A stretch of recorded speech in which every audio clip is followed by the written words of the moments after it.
Bonjour Eli Carmon. Bonjour.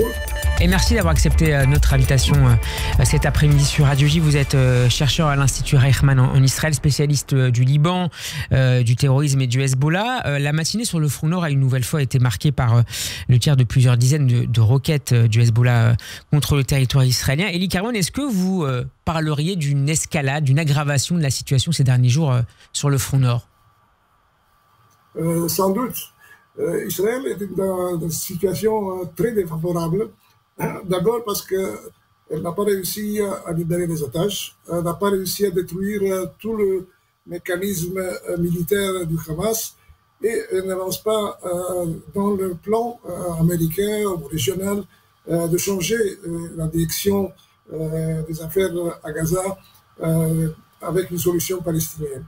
Et en même temps, le Hezbollah non seulement a commencé avec une provocation à partir du 8 octobre, mais il fait une escalade justement parce qu'il sait que le Hamas n'est pas gagnant, mais quand même continue à lutter, parce qu'il y a la pression de l'Iran, et parce qu'il pense qu'Israël se trouve dans une position politique interne et surtout internationale défavorable, comme je dis.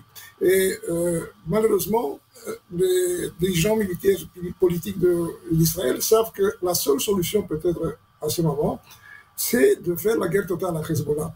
Mais en même temps, on sait que les dégâts que le Hezbollah pourrait provoquer en Israël sont énormes.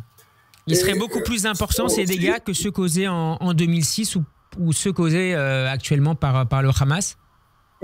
Pas du tout comparable. On sait, et mon institut d'ailleurs a publié juste avant le 7 octobre un rapport très très important sur la menace des missiles et des drones du Hezbollah. Et selon nos estimations, le Hezbollah peut tirer chaque jour 3 000, peut-être même 4 000 missiles, et non seulement des missiles à courte portée comme maintenant, mais à longue portée, et des missiles exacts, c'est-à-dire qu'ils peuvent atteindre des objectifs stratégiques très importants d'Israël. Et ce pendant 30 jours, c'est bien ça? Pardon? Et ce pendant 30 jours successifs? Oui, ils ont plus de 100 000, 120 000 missiles et le système israélien ne peut pas faire face. On a vu quand le Hamas a tiré 100 ou 200 missiles, c'est difficile de les arrêter tous. Oui. Et ici, il y a une quantité énorme et aussi peut-être il y a l'intervention de l'Iran.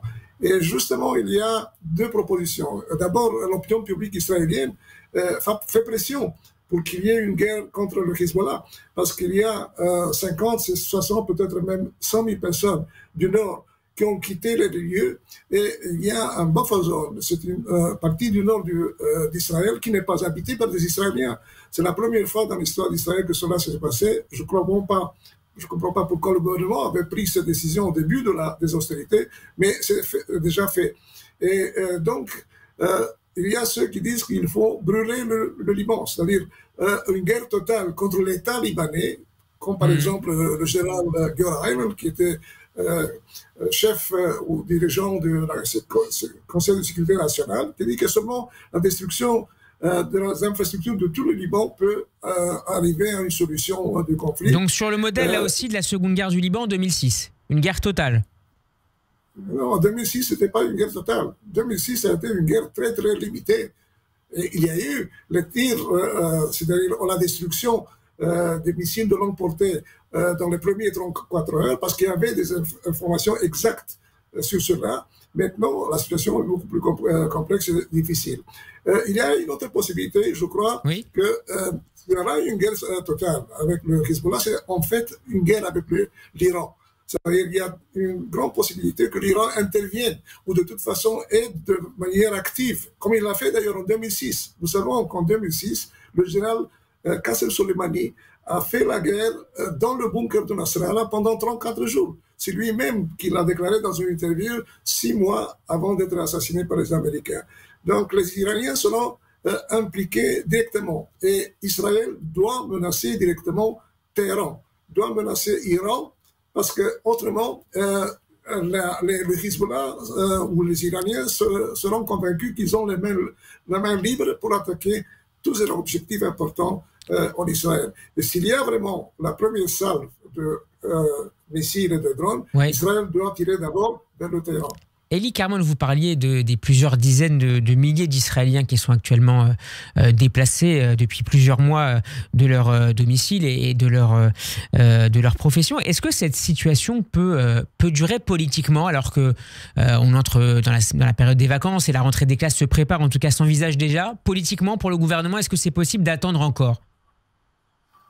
Donc, tant que ce gouvernement est au pouvoir, cela continuera. On voit très bien que le Premier ministre est allé visiter Kiryat Shmone et n'a même pas rencontré le maire de Kiryat Shmone parce qu'il n'est pas assez assez likoudnik ou bibiste, et donc il ne tient pas compte de la situation de cette population. Il a même parlé que la situation, par exemple, des études dans le Nord sera peut-être résolu en décembre. Et donc, ce gouvernement n'a pas une vraie solution pour cette situation. Et je dois dire aussi un commentaire sur la communauté internationale. Oui. Il y a un accord des Nations Unies, du Conseil de sécurité 1701 de 2006. Et Hezbollah a attaqué sans provocation d'Israël le 8 octobre 2023. La communauté internationale n'a rien fait. Les Nations Unies, le Conseil de sécurité ne s'est pas réuni pour prendre des mesures directes contre le Hezbollah. Il y a une négociation diplomatique des États-Unis, la France, peut-être l'Arabie Saoudite, mais ce n'est pas sérieux. Toute la communauté internationale devait être mobilisée pour attaquer et pour prendre des sanctions contre le Hezbollah et peut-être aussi contre l'État libanais. L'État libanais maintenant reçoit, je crois, 5 ou 7 milliards de dollars justement pour survivre économiquement et socialement. Cela ne doit pas continuer. Le Hezbollah et le Liban doivent être punis par la communauté internationale. Elie Carmon, vous parliez de la réaction de la communauté internationale et de l'absence de condamnation du Conseil de sécurité après les violations de la résolution 1701 par le Hezbollah. On a beaucoup évoqué ces dernières semaines les plans américains mais aussi français pour tenter d'établir un accord entre Israël et le Liban.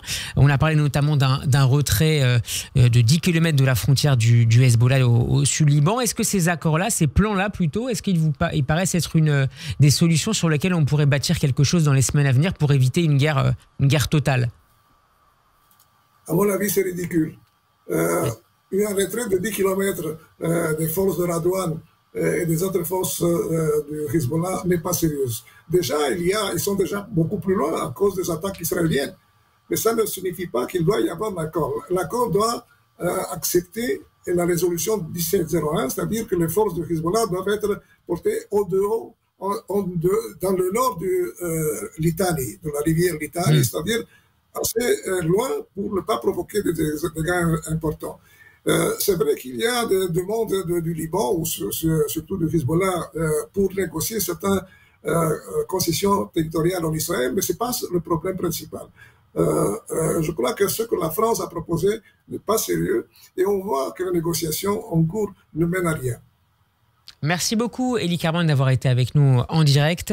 Je rappelle que vous êtes chercheur spécialisé sur le Liban et le Hezbollah à l'Institut Reichmann en Israël. Merci beaucoup encore d'avoir été avec nous cet après-midi. On peut retrouver cet entretien notamment en vidéo sur notre chaîne YouTube Rak Sameach, et à très bientôt sur Radio J.